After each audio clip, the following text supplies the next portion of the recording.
Every great betrayal in history started the same way, with a handshake. Two people, a shared dream, and a signature on a piece of paper. It feels like the beginning of something powerful, something unstoppable.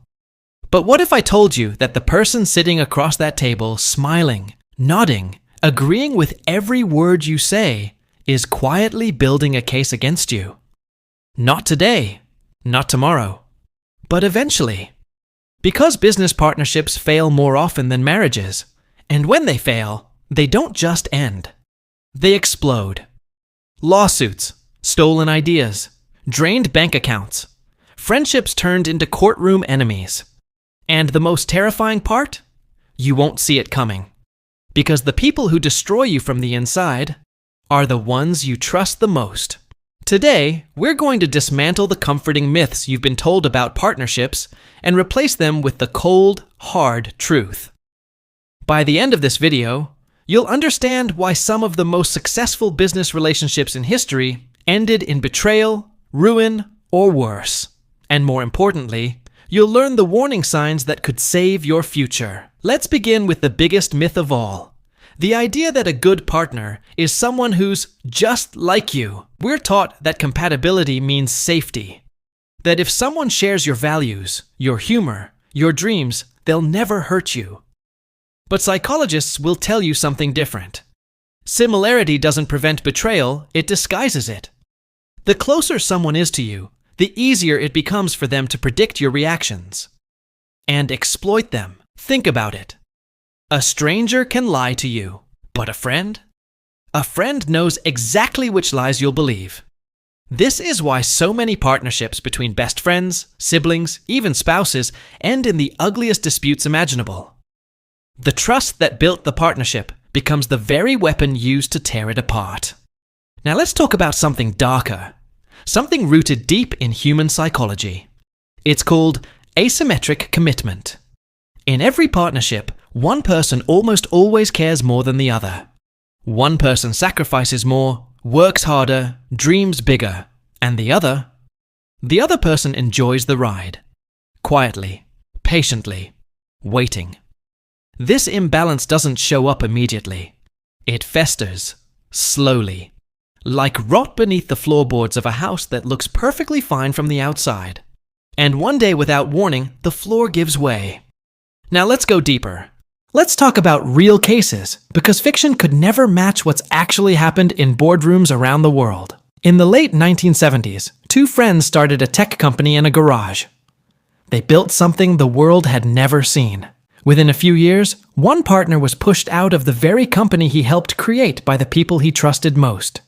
He didn't lose his job. He lost his identity. His life's work taken from him in a single boardroom vote. This wasn't an isolated incident. This is a pattern that repeats again and again and again. Family-run companies, restaurant chains, fashion brands, even charities. The names change. The story doesn't. One partner builds. The other waits. And when the foundation is strong enough to stand without its creator, they strike. Why does this happen so often? The answer lies in something evolution gave us millions of years ago. Humans evolved in small tribes. Resources were limited. Cooperation was necessary for survival, but so was self-interest. The most successful humans weren't always the kindest. They were the ones who knew exactly when cooperation stopped being useful. This instinct didn't disappear. It just changed clothes. Today, it wears a suit and signs contracts. Psychologists call this strategic friendliness. It's when kindness isn't a feeling, it's a tool. A strategic partner will complement your ideas while quietly documenting your weaknesses. They will agree with your decisions in meetings and tell investors a different story behind closed doors.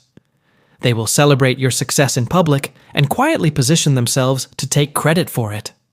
And the scariest part? You'll thank them for it. Because that's how good they are. Let's talk about the slow build, the part nobody warns you about. It usually starts with small things. A meeting you weren't invited to. A decision made without your input. A message left unanswered for just a little too long. At first, you brush it off. They're just busy. you tell yourself. It's nothing personal.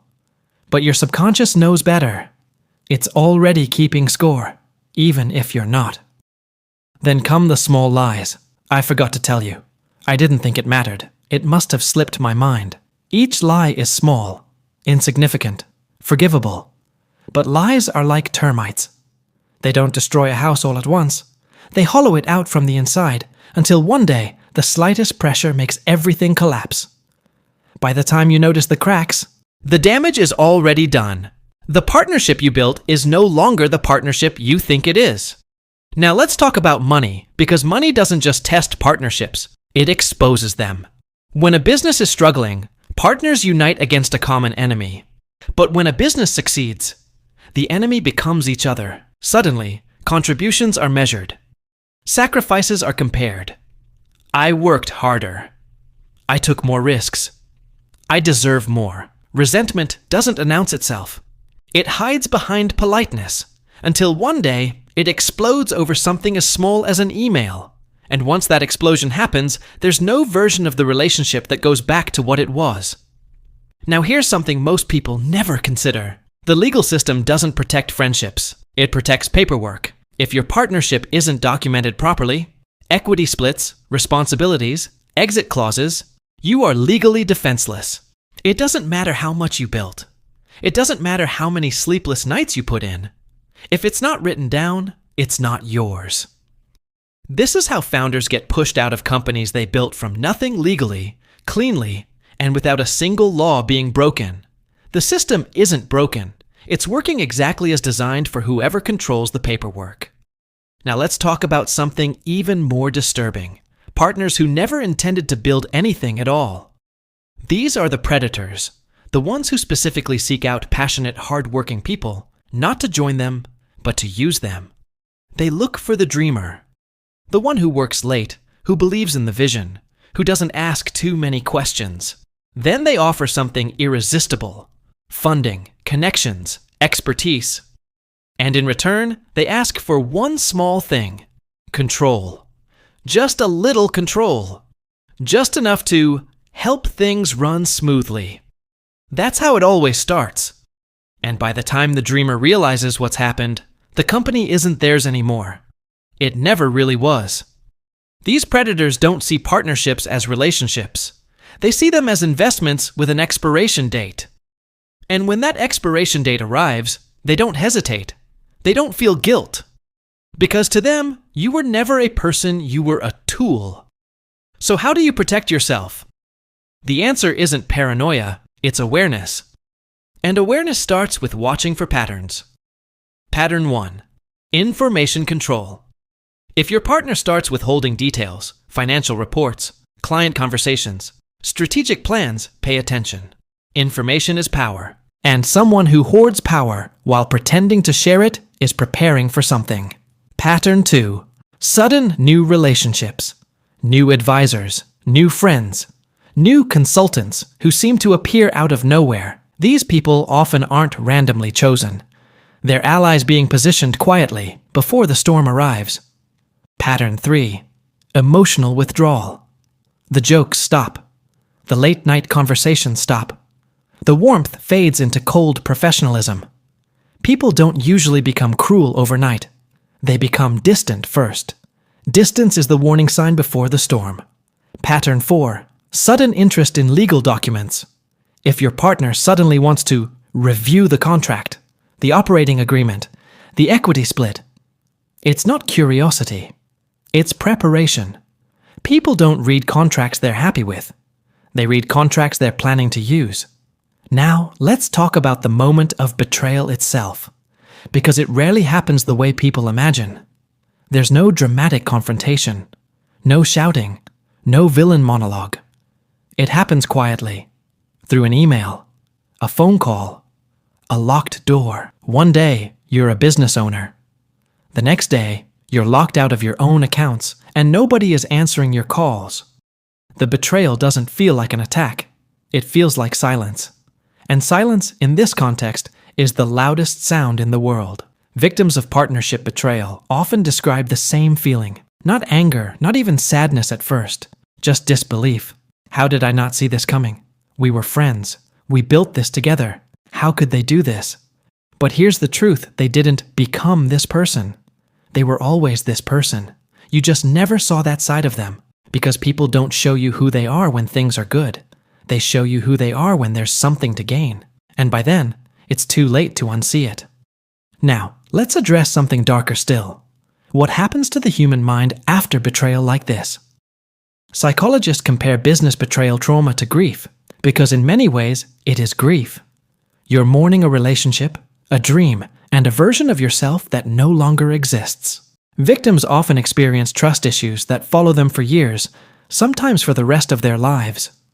They become hypervigilant, suspicious of kindness, convinced that every smile hides an agenda, and in a cruel twist, this fear often pushes them toward isolation, away from real opportunities, away from real people who could have helped them. The betrayal doesn't just cost them a business. It costs them their ability to trust again, and that more than any financial loss is the true cost of choosing the wrong partner. So let's ask the uncomfortable question. Is there such a thing as a safe business partner? The honest answer is, safety isn't about finding someone who would never betray you. It's about building a structure where betrayal becomes useless.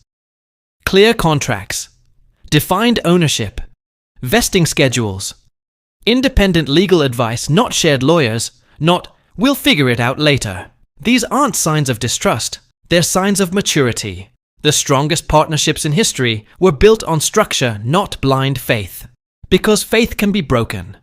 But structure protects you even when faith fails. And here's something else. Pay attention to how someone treats people who have nothing to offer them. How they treat waiters, assistants, employees who can't help their career. That's who they really are. Because the mask comes off around people who don't matter to them. And one day, if things change, you might become one of those people. Let's go back to history one more time, because some stories are too important to leave out. There's a well-known story of two co-founders of a massive global company. One handled the vision, the other handled the operations. For years, it worked beautifully, until the operations partner realized something: he was the one keeping everything running, and he wanted recognition equal to his contribution. What followed wasn't a single dramatic event. It was years of quiet maneuvering board votes, share dilution, slow exclusion from key decisions. By the time it was over, one founder remained a household name. The other became a footnote erased not by failure, but by strategy. This is the part that should terrify you the most. Betrayal doesn't always look like a crime. Sometimes it looks like winning for someone else. So here's the final question I want you to sit with. If your business partner stood to gain everything by removing you, would they? Most people answer no instinctively. But the people who actually got betrayed, they answered no too. Right up until the day they didn't. Trust isn't the problem. Blind trust is. The kind that never asks, what if? The kind that mistakes comfort for safety. Because in business, just like in nature, the most dangerous predators are never the ones who look dangerous.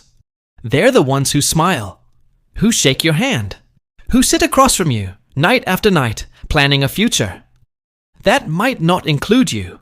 So the next time someone offers you their hand, ask yourself, are they offering partnership, or are they simply waiting for the right moment to let go?